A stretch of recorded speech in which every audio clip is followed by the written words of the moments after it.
नमस्कार, मेरा नाम है दर्पण और आप देख रहे हैं दी लल्लन टॉप। और ये है हमारा रोज का बुलेटिन, खर्चा पानी। नमस्कार अंशुमन जी, आप कैसे हैं?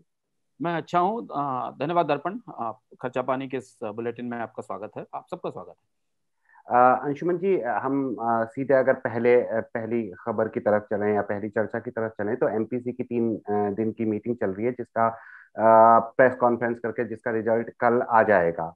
विशेषज्ञ कह रहे हैं कि जो पिछले रेपो रेट है वो पिछले 6 बार की तरह कांस्टेंट रखेगी, लेकिन लिक्विडिटी, जीडीपी के पूर्वानुमान और बाकी फ्रंट्स पर क्या किसी बड़े परिवर्तन या बड़ी घोषणा की उम्मीद है, या सब रेगुलर रहेगा? क्या लगता है आपको?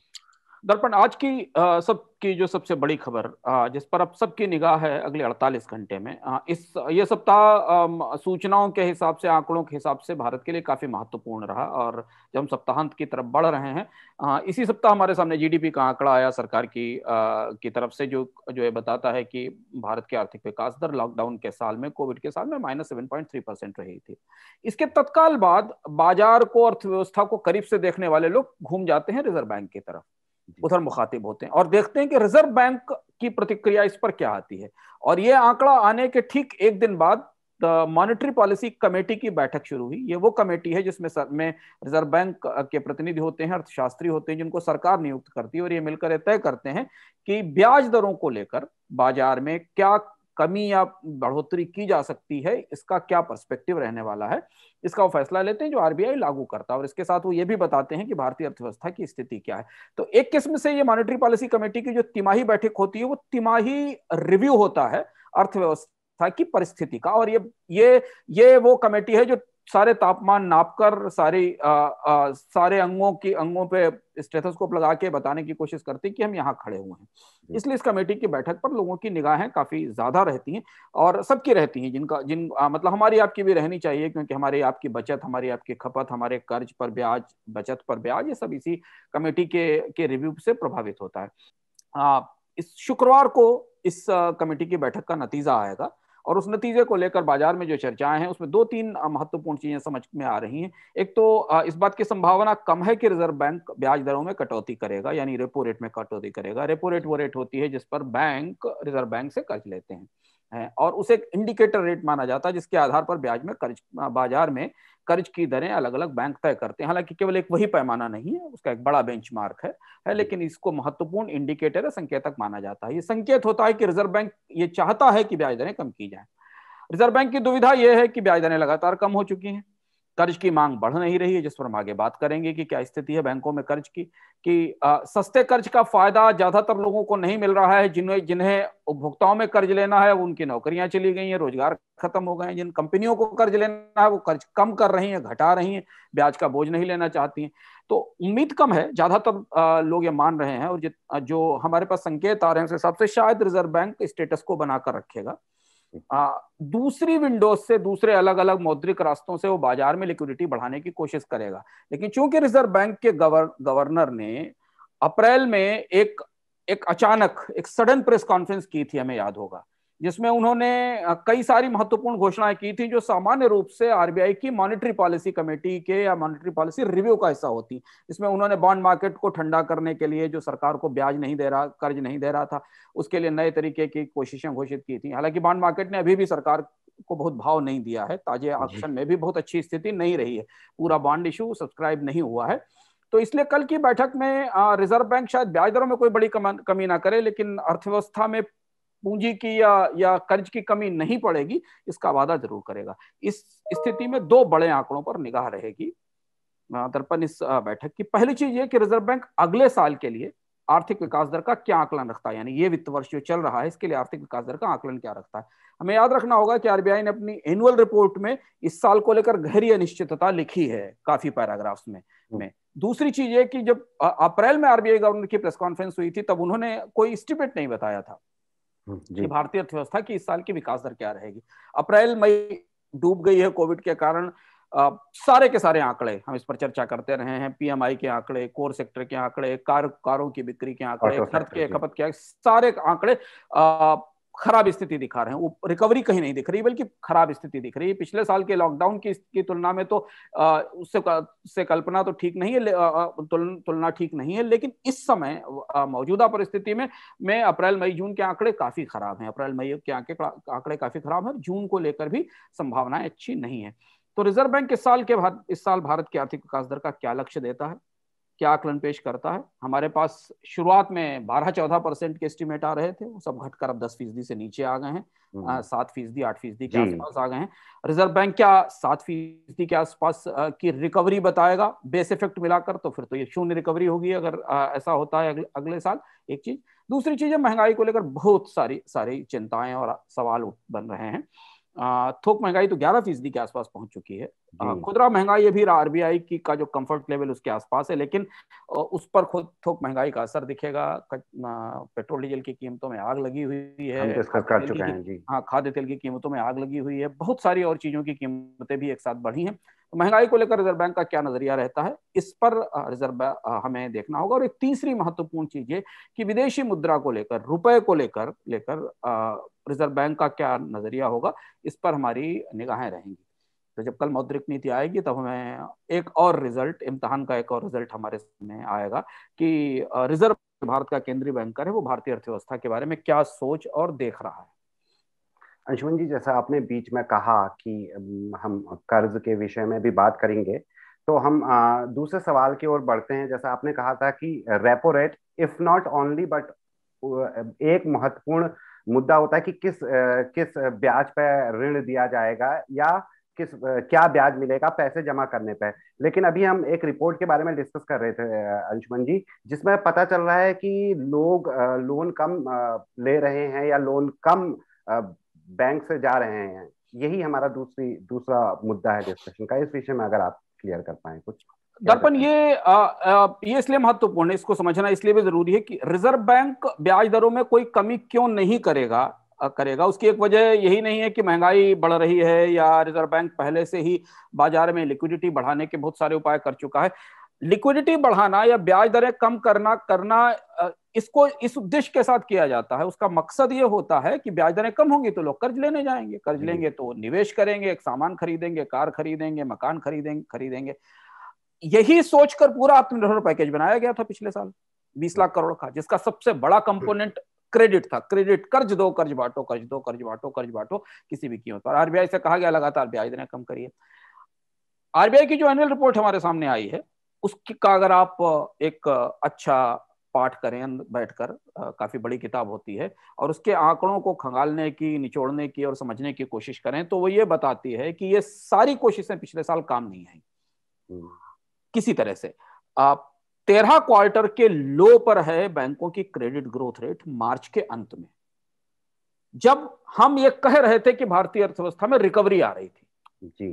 जीडीपी का आंकड़ा बता रहा था ना कि आखिरी 2 क्वार्टर में भारतीय अर्थव्यवस्था एकदम रिकवरी के मोड में आ गई, और भारत के वित्त राज्य मंत्री ने एक बड़ा सा ट्वीट लिखकर जवाब दिया लोगों को, और भारत के आर्थिक सलाहकार ने कहा कि नहीं, हम सब कुछ उबर गए। वो जो रिकवरी, जिस वी शेप रिकवरी की बात कही जा रही थी, बैंकों के क्रेडिट ऑफटेक का डेटा या बैंकों से कर्ज की मांग का डेटा उसको सपोर्ट नहीं करता। Credit growth rate public sector banks में केवल 3.6% रही, यानी कर्ज लेने वाले पहुंचे ही नहीं, जबकि ब्याज दर सस्ती थी, जबकि सरकार तरह तरह से उनको गारंटी देने की कोशिश कर रही थी क्रेडिट गारंटी स्कीम्स के जरिए, उसके बाद भी लोग कर्ज लेने बाजार में नहीं पहुंचे।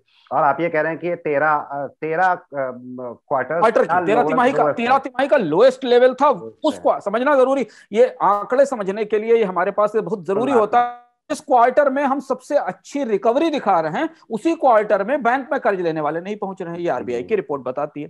तो आरबीआई का मुख्य मकसद ब्याज दरें कम करने का, या सरकार का मुख्य मकसद आत्मनिर्भर पैकेज के जरिए कर्ज की गारंटी देने का ये था कि चलो जो हुआ सो हुआ, लॉकडाउन हुआ सो हुआ, तुम बैंक जाओ, कर्ज लो, दोबारा धंधा शुरू करो, निवेश करो। वैसा नहीं हुआ, लोगों ने कर्ज नहीं लिए। ये आंकड़े हमें आरबीआई की एनुअल रिपोर्ट से मिलते हैं। प्राइवेट सेक्टर बैंक्स में थोड़ी सी हमें लोन ग्रोथ दिखाई दी, दी। लेकिन वो टोटल जो हमारे यहाँ क्रेडिट का मार्केट है, बैंकिंग का मार्केट है, उसमें उनका हिस्सा 1/3 से भी कम है।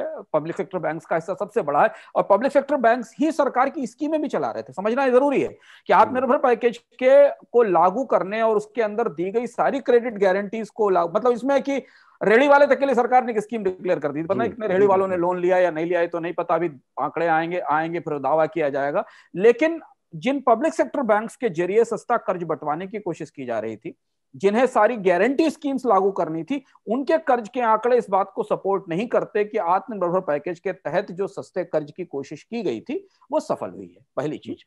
दूसरी चीज ये कि रिजर्व बैंक ने ब्याज दरों में जो कमी की थी, लगातार कटौती की थी, उसके जरिए जो पुश की कोशिश थी, जो प्रोत्साहन की कोशिश थी कि चलिए ब्याज दर सस्ती हो गई अब तो सस्ता कर्ज ले सकते, वो भी नहीं हुआ। लोग उसके कारण भी कर्ज लेने नहीं गए। इस पूरी व्यवस्था में डिपॉजिटर मर गया, जमाकर्ता मर गया। क्योंकि पूरे एक साल में उसकी नौकरी नहीं लौटी, उसका ब्याज उसकी तनख्वाह नहीं बढ़ी, जो बैंक में उसकी बचत रखी थी उस पर ब्याज दर कम हो गया। बावजूद इसके आरबीआई के आंकड़े हमें यह बताते हैं कि बैंकों में डिपॉजिट्स बढ़े हैं। आदमी करेगा क्या, मजबूरी है, बाजार बंद है, कहीं नहीं जा रहा है, तो उसको जो भी है वो बैंक में अपने रखने की कोशिश कर रहा है। अब इसका दूसरा पहलू समझिए, बैंकों की मुसीबत यह है कि बैंकों में ब्याज दर कम होने के बाद भी जमा बढ़ रही है, यानी उनकी कॉस्ट ऑफ कैपिटल लगातार बढ़ रही है और क्रेडिट गिर रहा है। उनका मुख्य धंधा कर्ज देना है, उस पर उनको कर्ज लेने वाले तो आ नहीं रहे जिनको ब्याज दें, और जमा करने वाले तो जमा रखे हुए बैंक में, उस पर उनको ब्याज देना पड़ रहा है। ये इस परिस्थिति का संकेत हमें रिजर्व बैंक की एनुअल रिपोर्ट में मिलता है, और इस परिस्थिति की छाया आरबीआई की मॉनेटरी पॉलिसी कमेटी की जो बैठक चल रही है और जिसका कल नतीजा आएगा उस पर भी नजर आएगी, क्योंकि मॉनेटरी पॉलिसी कमेटी जरूर इस बात का संज्ञान लेगी कि आखिर लोग कर्ज क्यों नहीं ले रहे हैं, कर्ज सस्ता होने के बाद भी क्यों नहीं ले रहे हैं, सरकार की गारंटी के बाद भी क्यों नहीं ले रहे हैं। स्वाभाविक सी बात है कि जब आपके पास बिजनेस में इतना रिटर्न ही नहीं है कि आप कर्ज का ब्याज चुका पाओ और बाद में कुछ बचा पाओ, तो आप कर्ज क्यों लोगे। तो ये दूसरी महत्वपूर्ण बात है जिसे हमें रिजर्व बैंक की मौद्रिक नीति के संदर्भ में समझना चाहिए। अब बाकी फैसला कल जब आरबीआई गवर्नर की उस मीटिंग के बाद हमें बताएंगे कि वस्तुतः उसमें हुआ क्या है। आज की तीसरी और अंतिम जो डिस्कशन है वो भी एक पैराडॉक्स है अंशुमन जी। अभी शूट करते वक्त तक निफ्टी करीब 0.5% तक बढ़ा हुआ है। पिछले कई दिनों से शेयर मार्केट बेशक साइडवेज है लेकिन फिर भी नॉर्थवर्ड है, लेकिन उससे पहले इसने काफी तेज बुल रन किया। दूसरी तरफ जीडीपी की हालत खस्ता है, तो मार्केट कैप और जीडीपी का रेशियो पिछले 10 सालों के उच्चतम स्तरों तक पहुंच गया है सर, 103.47%। अब इस market cap upon GDP ratio वाले के फिगर के क्या मायने हैं सर? दर्पण आमतौर पर हम खर्चा पानी में शेयर बाजार पर बहुत ज्यादा चर्चा इसलिए नहीं करते हैं क्योंकि शेयर बाजार में फिर आपको स्टॉक स्पेसिफिक्स चर्चाओं में जाना पड़ता है, जिसके लिए अलग रेगुलेटरी वो है। लेकिन यहाँ आज हमें ये बात करना जरूरी है क्योंकि बहुत सारे लोग शेयर बाजार के बारे में सवाल पूछते हैं। अर्थव्यवस्था को मॉनिटर करने के साथ हम शेयर बाजार की हर छोटी से छोटी गतिविधि को भी मॉनिटर करते हैं, स्टॉक के मूवमेंट्स को भी मॉनिटर करते हैं और देखते हैं। लेकिन आज हमने इस पर चर्चा के लिए इसलिए रखा ताकि आपके सामने एक बड़ी तस्वीर स्पष्ट होकर आ सके। यह आंकड़ा रिजर्व बैंक की उस चेतावनी को सप्लीमेंट करता है, कॉम्प्लीमेंट करता है। रिजर्व बैंक ने अपनी एनुअल रिपोर्ट में यह कहा था कि भारत का स्टॉक मार्केट बबल की तरफ बढ़ रहा है, रियल इकोनॉमी से, वास्तविक अर्थव्यवस्था से उसका रिश्ता कट रहा है। यह आंकड़ा बताता है कि भारत की अर्थव्यवस्था में जब -7.3% की गिरावट आई, जो कि 4 दशक का सबसे बड़ा कॉन्ट्रैक्शन है, तब जीडीपी और इंडेक्स का जो वैल्यूएशन वो 100 से ऊपर निकल गया। यानी आपके पड़ोस का जो चावड़ी बाजार है वो बंद है, लेकिन आपका शेयर बाजार रिकॉर्ड ऊंचाई पर है। यानी जहां खपत हो रही है, जहां से मांग हो रही है, जहां कंपनियां सामान बेच रही हैं, जहां से उनके मुनाफे और प्रॉफिट आते हैं, वो बाजार तो बंद है। उन्हें खरीदने वालों की नौकरियां गई हुई हैं, उनकी खपत टूटी हुई है। जीडीपी का आंकड़ा एक एक अक्षर में, एक एक शब्द में गिरावट बता रहा है, फिर भी शेयर बाजार में रिकॉर्ड तेजी है। इस बात पर रिजर्व बैंक ने काफी विस्तार से संकेत दिया, और इससे पहले भी रिजर्व बैंक पिछले साल भी बात कह चुका है।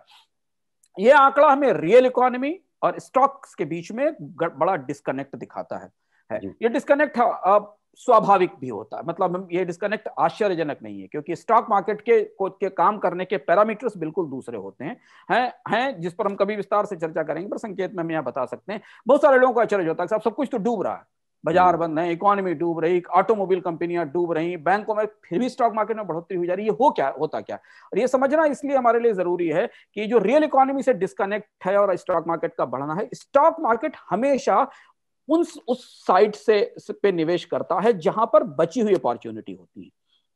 फर्क ये देखना चाहिए कि रियल इकोनॉमी में, वास्तविक अर्थव्यवस्था में अगर मंदी है तो शेयर बाजार की तेजी सिकुड़कर कुछ कंपनियों में, कुछ स्टॉक्स में सिमट जाएगी, क्योंकि पूंजी है, पैसा तो है ही बाजार में। भयानक मंदी में भी कुछ कंपनियां तो मुनाफा कमाएंगी ही ना। जी बिल्कुल, ऐसा तो है नहीं कि उनको मुनाफा नहीं होगा। देखिए पूरी दुनिया के में लाखों लोग मरे पर मुनाफा किसी ने तो कमाया, फार्मा कंपनियों ने कमाया, वैक्सीन कंपनियों ने कमाया, एविएशन कंपनियां डूब गई पर वैक्सीन कंपनियां, फार्मा कंपनियों के मुनाफे बढ़े। आप भारत में देख लीजिए सीरम बायोटेक के मुनाफे की ऑनलाइन चैट, जूम वगैरह, हाँ, और इसके अलावा भी बहुत सारी कंपनियां।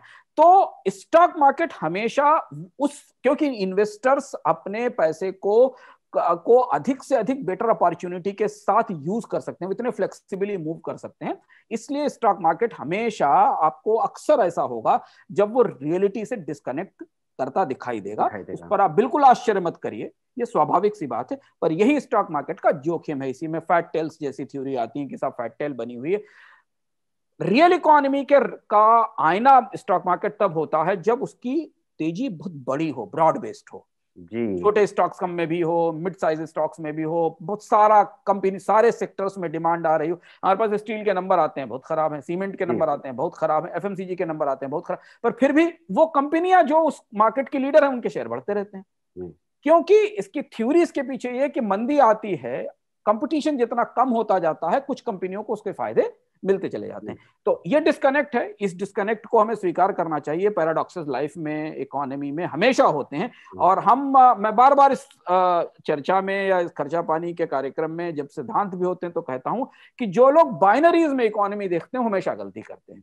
इकोनॉमी में बाइनरी नहीं होता, बाइनरी नाम की कोई चीज नहीं होती। इकोनॉमी में हमेशा रिलेटिव चीजें होती हैं, इकोनॉमी में हमेशा कॉम्प्लेक्स चीजें होती, एक चीज दूसरे से गुथी हुई होती है, मिली हुई होती।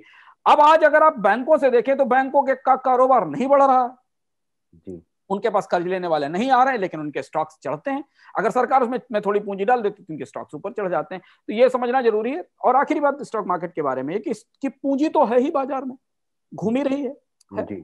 इस स्टॉक से निकलेगी तो दूसरी जगह जाएगी, दूसरी जगह से निकलेगी तो तीसरी जगह जाएगी, तो वो तो कहीं ना कहीं सर्कुलेट होकर किसी न किसी जगह जाकर बैठ जाएगी। हो सकता है वो 10 शेयरों में जाकर बैठ जाए और उन 10 शेयरों के वैल्यूएशन बहुत हाई हो जाए, वो चीज हमें दिखाई देती। क्योंकि भारत पिछले 1 साल में आम लोग जहां निवेश करते हैं, बचत करते हैं, वहां सब जगह नुकसान हुआ है, चाहे वो रियल एस्टेट हो, चाहे वो बैंक के डिपॉजिट्स हो, चाहे बाकी सेविंग्स हो। तो जो भी एडिशनल सेविंग है, सरप्लस सेविंग कुछ लोगों के पास तो होगी, सारे लोगों की तो नौकरी नहीं गई है, सारे लोगों की तो खपत, बहुत बड़ी आबादी ऐसी है जिसको नुकसान हुआ है। तो वो जो उनका सरप्लस है वो मार्केट में मूव कर रहा है, और इसलिए वो हमको डिस्कनेक्ट दिखाई दे रहा है। तो इकोनॉमी में जैसा अंशुमन जी ने कहा कि बाइनरी नहीं होती, आंकड़ों को जानना होता है अंदर, और कई चीजें जाननी होती हैं। इसी के साथ आज का शो हम यहाँ पे समाप्त करते हैं। धन्यवाद अंशुमन जी। Thank you.